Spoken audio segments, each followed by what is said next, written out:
Hello दोस्तों, स्वागत है आपका हमारे यूट्यूब चैनल में। तो आज हम सीखने जा रहे हैं सिंप्लेक्स मेथड, जो कि एलपी यानी लीनियर प्रोग्रामिंग प्रॉब्लम का एक पार्ट है। वीडियो ख़त्म होने तक आपको ये बहुत अच्छे से आ जाएगा सॉल्व करना। तो आइए देखते हैं कैसे होता है सॉल्व। तो बेसिकली इसके 3 स्टेप्स होते हैं। First, we have to convert the problem in proper form. Second, we have to draw a simple or iteration table. Third, we have to fill the entries and calculate the solution. First step, जैसे जो हमारा constraint है उसके जो भी RHS हैं, जैसे x1 less than equal to 4, x2 less than equal to 6, x1 plus x2 less than equal to 5, तो RHS should be positive of the constraint. अगर ये पॉजिटिव नहीं है, सपोज हमें कोई कंस्ट्रेंट दिया हुआ है, सपोज कर लीजिए कोई कंस्ट्रेंट दिया हुआ x1 plus 4x2 less than equal to -2, तो RHS यहाँ नेगेटिव है, तो हमें नेगेटिव से मल्टीप्लाई करके पूरे जो RHS है उसको पॉजिटिव करना पड़ेगा। तो माइनस से मल्टीप्लाई जब करेंगे तो -x1 -4x2 greater than equal to 2 हो जाएगा। तो RHS को फर्स्ट स्टेप में हमें RHS को पॉजिटिव बनाना होता है। अगर नहीं है then we have to multiply by the minus, then we will have the right side will be positive. अब सेकेंड और थर्ड स्टेप पे जाने से पहले हमें इसको प्रॉपर फॉर्म में कन्वर्ट करना पड़ेगा, जो कि स्लैक एंड सरप्लस वेरिएबल या आर्टिफिशियल वेरिएबल ऐड किया जाता है। तो सरप्लस वेरिएबल हमेशा ग्रेटर, सरप्लस और artificial greater than equal to के केस में आता है, वो हम बाद में कंसेप्ट पढ़ेंगे। तो पहले हम स्लैक का पढ़ते हैं। तो maximum z equal to 3x1 plus 2x2। अब हम सब्जेक्ट टू कंस्ट्रेन लिखेंगे, तो कंस्ट्रेन में less than equal to constraint में हमेशा हमें याद रखना है कि हमें स्लैक वेरिएबल ऐड करना है। स्लैक वेरिएबल को s से रिप्रेजेंट करते हैं। तो x1 प्लस s1, जो कि s1 हम फर्स्ट कंस्ट्रेन में स्लैक वेरिएबल डाल रहे हैं, s1 is greater than equal to 4। Second है x2 plus s2 is greater than equal to 6, and second होगा x1 plus x2 plus s3 is equal to 5। तो हम x1 में स्लैग s1 डालेंगे, कंस्ट्रेंट सेकंड में s2 स्लैग डालेंगे, constraint third में s3 slag डालेंगे। अब यहाँ पे x1 और x2 greater than equal to 0 होगा। तो और हमारा जो स्लैग वेरिएबल्स हैं उनकी ऑब्जेक्टिव फंक्शन में वैल्यू 0 होगी। आइए हम इसको मार्क कर लेते हैं। ऑब्जेक्टिव फंक्शन में जो स्लैग वेरिएबल्स होंगे उनकी वैल्यू 0 होगी। तो क्योंकि स्लैग वेरिएबल ऑब्जेक्टिव फंक्शन में स्लैग वेरिएबल्स नहीं है तो उनकी वैल्यू 0 होगी। तो 0s1 plus 0s2 plus 0s3। तो फर्स्ट कंस्ट्रेंट में s1, सेकंड में s2, थर्ड में s3 स्लैग वेरिएबल्स ऐड कर लेंगे, ताकि हमारा जो less than equal to constraint है वो इक्वल टू कंस्ट्रेंट हो जाए। हम स्लैग वेरिएबल्स क्यों डालते हैं, आइए हम इसका कंसेप्ट समझते हैं। तो हम स्लैग वेरिएबल इसलिए डालते हैं ताकि हमारा आइडेंटिटी मैट्रिक्स फॉर्म हो सके। तो आपने मैथ्स में पढ़ा होगा आइडेंटिटी मैट्रिक्स, जो कि जिसके डायगोनल में 1 होता है। 1 0 0 0 1 0 0 0 1 डायगोनल में 1 होता है, एज यू कैन सी। तो हम ये इसलिए करते हैं, स्लैग वेरिएबल इसलिए डालते हैं ताकि आइडेंटिटी मैट्रिक्स फॉर्म कर सके। और आइडेंटिटी मैट्रिक्स जो वेरिएबल्स फॉर्म करते हैं वही हमारा टेबल में बेसिस में होते हैं। तो हम देखते हैं, जैसे फर्स्ट कंस्ट्रेंट है x1 plus s1 plus 0s2 plus 0s3। Second constraint है x2 plus 0s1 plus s2 plus 0s3। Third constraint is x1 plus x2 plus 0s1 plus 0s2 plus 1s3। अब फर्स्ट कंस्ट्रेंट में slack s1, second में slack s2, third में slack s3 हम add कर लिया हमने। तो less than equal to constraint से ये इक्वल टू कंस्ट्रेंट में कन्वर्ट हो गया। तो अब देख सकते हैं आप, जैसा s1 s2 s3 मिल के s1 s2 एंड s3 मिल के आइडेंटिटी मैट्रिक्स फॉर्म कर रहे हैं। तो यही ये देखिए, s1 1 है, s2 0, s3 0। सेकेंड कंस्ट्रेंट में s1 0, s2 1, s3 0। Third constraint में s1 0 है, s2 0, s3 है 1। तो ये आइडेंटिटी मैट्रिक्स फॉर्म कर रहे हैं। अब यही s1 s2 s3 जो भी स्लैग वेरिएबल्स हैं जो आइडेंटिटी मैट्रिक्स फॉर्म कर रहे हैं, यही हमारा सिंप्लेक्स मेथड में, सिंप्लेक्स टेबल में बेसिस वेरिएबल वाले कॉलम में आएंगे, क्योंकि यही आइडेंटिटी मैट्रिक्स फॉर्म कर रहे हैं। तो यहाँ पे हमारे s1 s2 एंड s3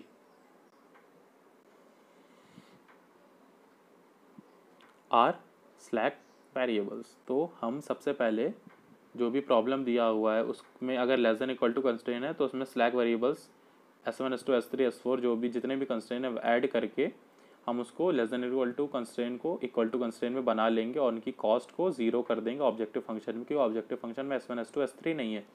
तो as you can see here we have the simplex और इटरेशन टेबल। कुछ लोग सिंप्लेक्स बोलते हैं टेबल को, कुछ इटरेशन भी बोलते हैं।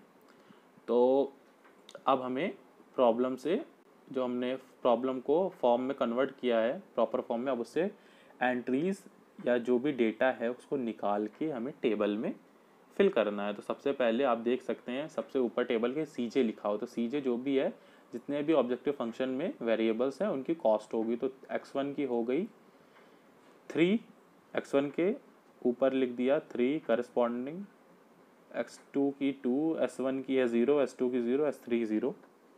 अब VB जो होता है वो होता है basic variable. V means basic and B means variable. तो अब जो भी आइडेंटिटी मैट्रिक्स फॉर्म कर रहे हैं वही हमारे बेसिक वेरिएबल में वाले कॉलम में आएंगे, जैसा कि मैंने पहले बताया था। तो अब slack S1 slack S2 slack S3 यही 3 हमारा आइडेंटिटी मैट्रिक्स फॉर्म कर रहे हैं। तो यही हमारा बेसिक वेरिएबल वाले कॉलम में आएगा। तो आइए हम इसको चलिए लिखते हैं। बेसिक वेरिएबल वाले कॉलम में पहले आ जाएगा S1, क्योंकि ये S1 S2 S3 identity matrix form कर रहे हैं। तो S1 S2 एंड S3। अब CB जो होता है कॉस्ट होती है बेसिक वेरिएबल की। तो ऑब्जेक्टिव फंक्शन से देख सकते हैं हम 0 S1 की है कॉस्ट, 0 S2 की है, 0 S3 की है। तो CB कॉस्ट हो गई बेसिक वेरिएबल की। तो बेसिक वेरिएबल की कॉस्ट हमने लिख दी। अब आइए हम एंट्रीज करते हैं बाकी।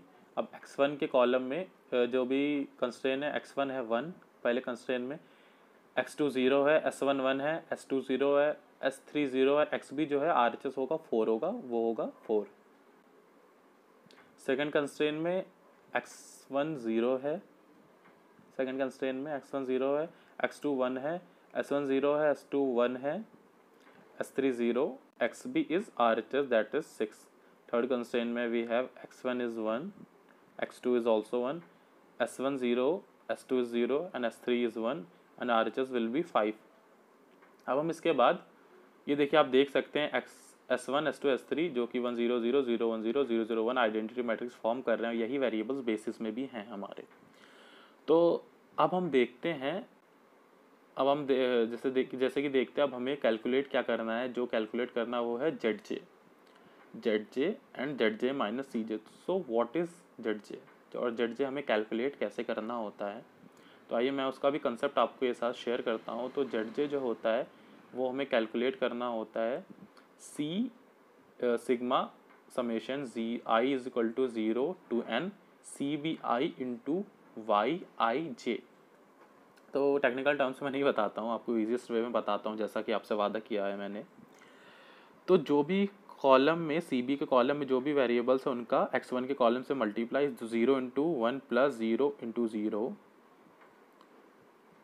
देन 0 इंटू 1 और इनको ऐड कर देंगे CBI इंटू YIJ पूरा 0 इंटू 1 0 इंटू 0 प्लस 0 इंटू 1 0 हो जाएगा।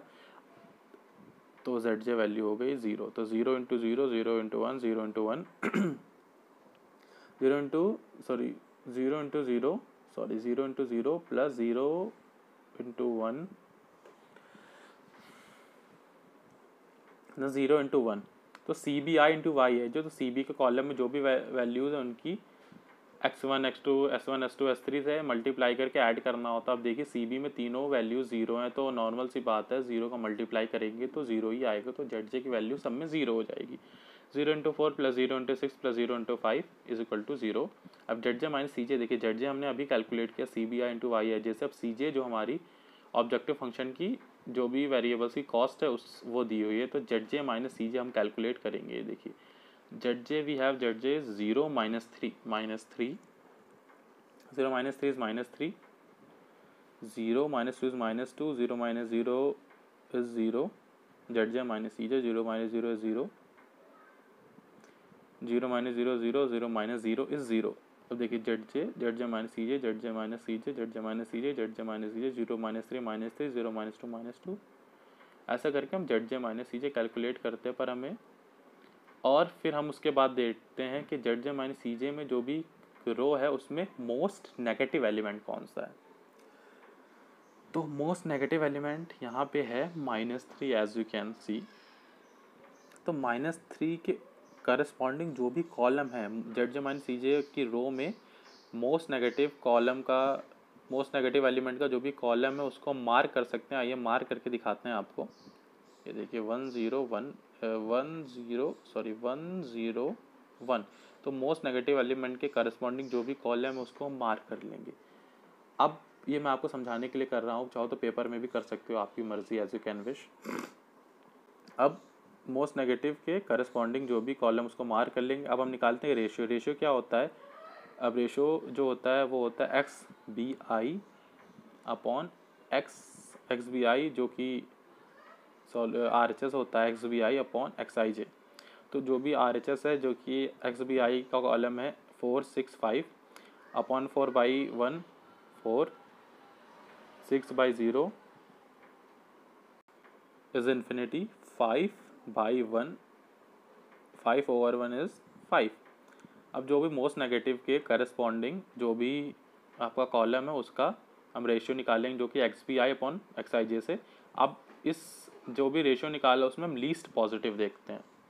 अगर इसमें जो इन्फिनिटी उसको तो हम यूं ही छोड़ देंगे, क्योंकि हमें लीस्ट पॉजिटिव चाहिए और नेगेटिव को हम कंसीडर नहीं करते हैं। तो इन्फिनिटी हट गया, बचा 4 और 5 में लीस्ट पॉजिटिव होगा 4।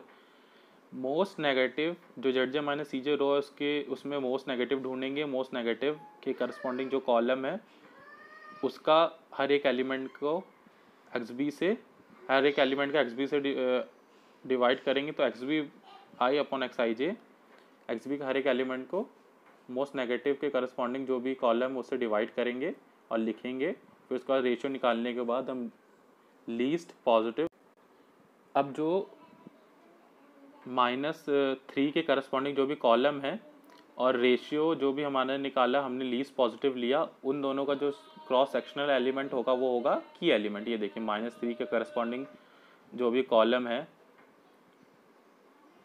वो, और लीस्ट पॉजिटिव जो होगा 4 होगा, उसका क्रॉस सेक्शनल एलिमेंट होगा 1।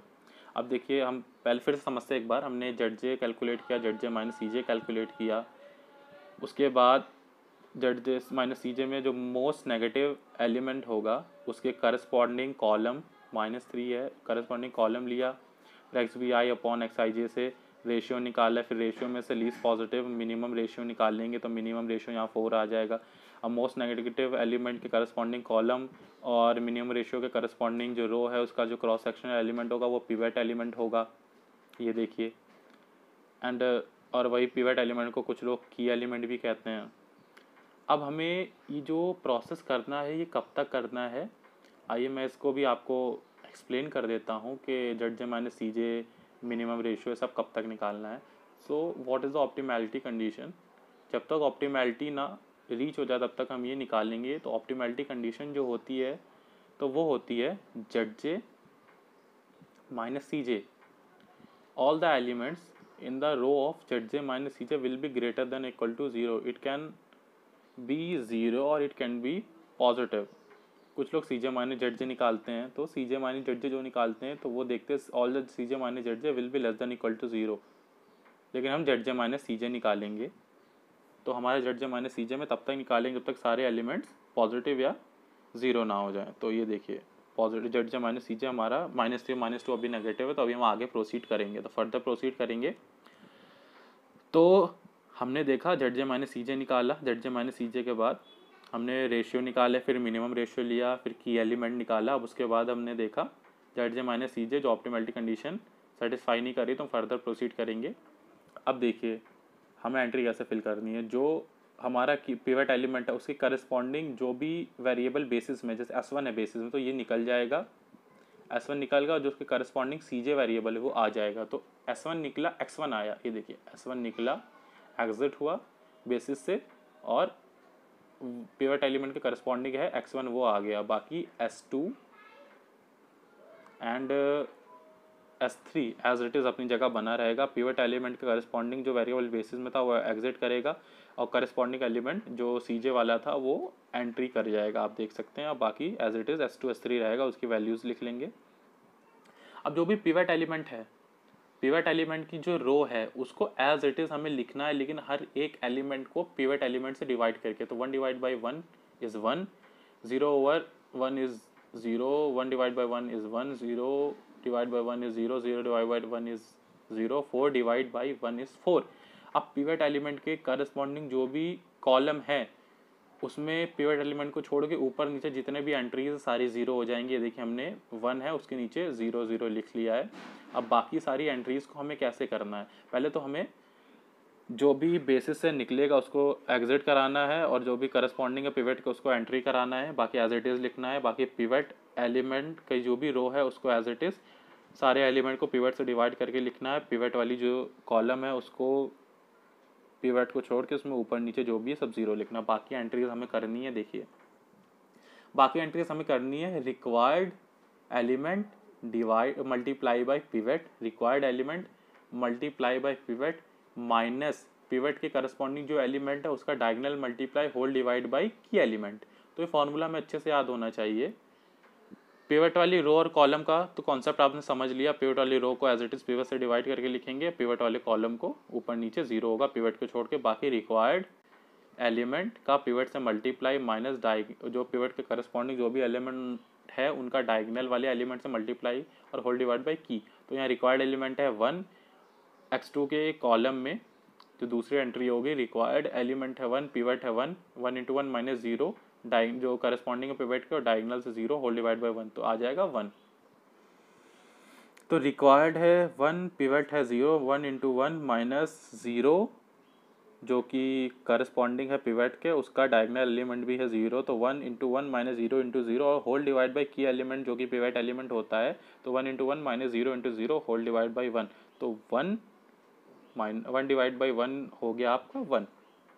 तो आइए हम ऐसे करके सारी एंट्रीज में जितनी भी एंट्रीज आएंगी वो सारी ही एंट्रीज ऐसे ही फिल की जाएंगी। अब देखिए अब S1 की जो दूसरी एंट्री होगी S1 के कॉलम में होगी, देखिए 0 इंटू 1 माइनस 1 इंटू 0, तो 1 0 है रिक्वायर्ड इंटू पिवट है 1, देखिए 0 इंटू 1 माइनस 0 है रिक्वायर्ड इंटू पिवट है 1 माइनस पिवट करस्पॉन्डिंग 1 और डायगोनल एलिमेंट है 0, तो 1 into 0 into 1 minus 1 into 0 whole divide by 1, तो 0 आ जाएगा।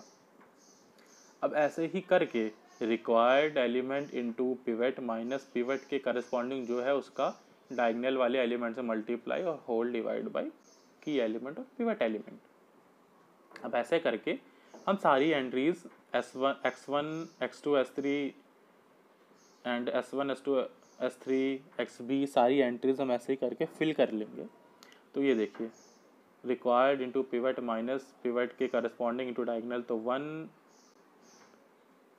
Into 1 minus 0 into 0 divide by 1, तो 1, फिर S3 में 0 आ जाएगा, 6 माइनस 1 माइनस 4, तो 6 माइनस 1 माइनस 0 इंटू 4, तो 6 आ जाएगा डिवाइड बाई 1। अब इसमें देखिए 1 आ जाएगा, 1 इंटू 1 माइनस 0, तो 1 आ जाएगा। अब ये देखिए required into pivot minus pivot के करस्पॉन्डिंग जो उसका डायगोनल से multiply whole divide by pivot, तो माइनस 1 आ जाएगा।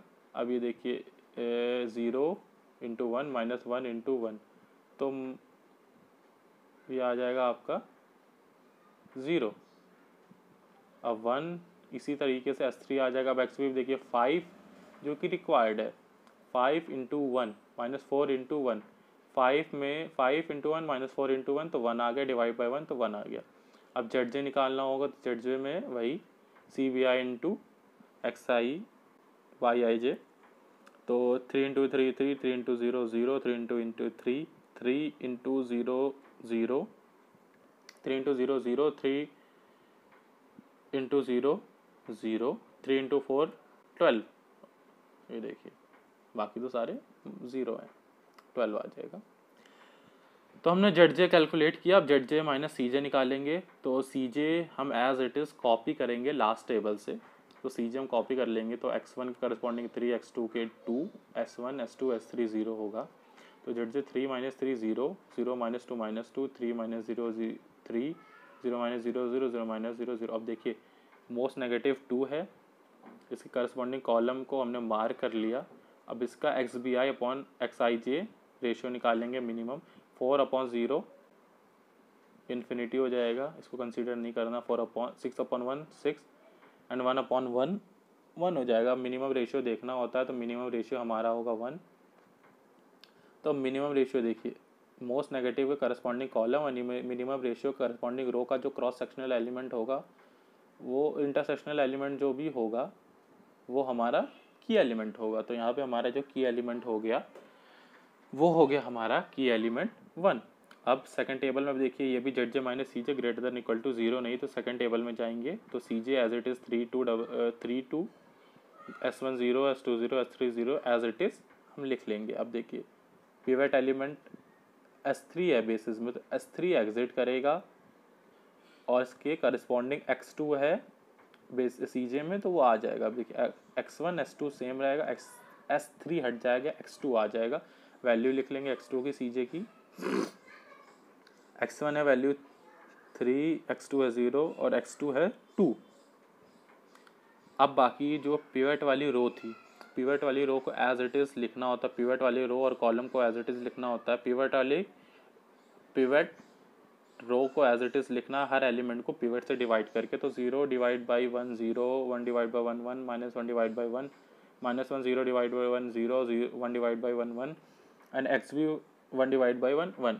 अब जो भी पिवट रो होती है उसको एज इट इज़ लिख लेंगे हर एलिमेंट को पिवट से डिवाइड करके, और जो कॉलम है पिवट का उसमें पिवट को छोड़ के ऊपर नीचे सारी ही 0 होती है। अब X2 का कॉलम पिवट का सारी 0 हो जाएंगे, बाकी का हम जैसे बाकी के जैसे हम करते हैं रिक्वायर्ड इनटू पिवट माइनस की एलिमेंट यहाँ पे हमारा 1 है, लिख लेते हैं ताकि आसानी रहे।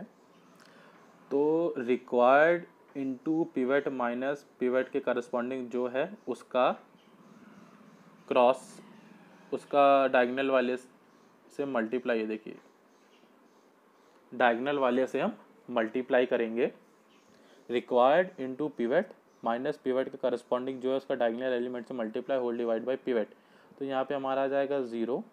अब ऐसे ही हम करके S1 S2 S3 XB के सारे कॉलम की एंट्री फिल कर लेंगे। अब देखिए 1 इंटू 1 माइनस प्लस 1 हो जाएगा, इंटू 0 तो 1 आ जाएगा डिवाइड बाई 1। अब 1 इंटू 1 0, 1 इंटू 1 माइनस 0 इंटू 1 तो 1 आ जाएगा। अब ऐसे ही करके S2 में भी सारी entry required into pivot minus pivot के करस्पॉन्डिंग जो है उसका डायगोनल के साथ multiply whole divide by key element, ठीक है। 1 इंटू 1 माइनस 0 इंटू 1 तो 1 आ जाएगा यहाँ पे। अब S3 जो है 0 इंटू 1 इंटू 1 इंटू 0 तो 0 आ जाएगा। अब S3 में 0 इंटू 1 और 0 इंटू 1 माइनस 1 इंटू 1 तो 0 -1 डिवाइड बाई 1 तो -1। 4 इंटू 1 1 इंटू 1 तो 4 into 1 minus 1 divide by 0, 1 multiply by 0 तो 4 आ जाएगा।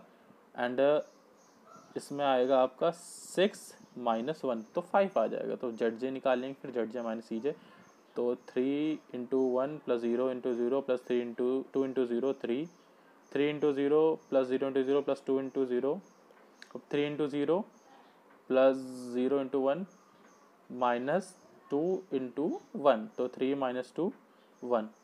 अब 3 into 0 plus 0 into 0 plus 2 into 0 0। अब 3 into 0 plus 0 into 0 plus 2 into 1 तो 2 आ जाएगा।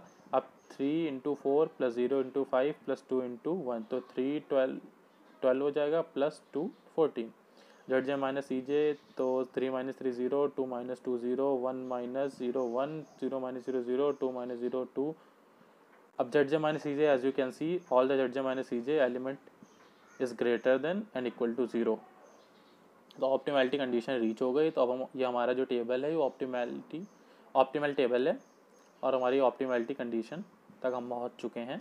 ये देख सकते हैं आप सारे कंडीशन जितने भी एलिमेंट्स है CJ माइनस ZJ वाली रो में सारे पॉजिटिव। अब इसमें से हम आंसर कैसे निकालेंगे X1 X2 और Z का, ये देखिए X1 का XB जो कॉलम होता है वही सॉल्यूशन देता है। X1 के करस्पॉन्डिंग 4 है XB कॉलम में, X2 के करस्पॉन्डिंग 1 है। देखिए ये देखिए सॉल्यूशन देगा हमेशा XB, तो 14 जो होगा वो ZJ होगा, X1 4 X2 1 और Z इज इक्वल टू 14। हमेशा जो भी एलिमेंट बेसिस में है उनका जेड जे माइनस सी जे हमेशा 0 होगा। अगर कुछ और आ रहा है तो आपने गलती की है। Don't forget to subscribe. Thank you.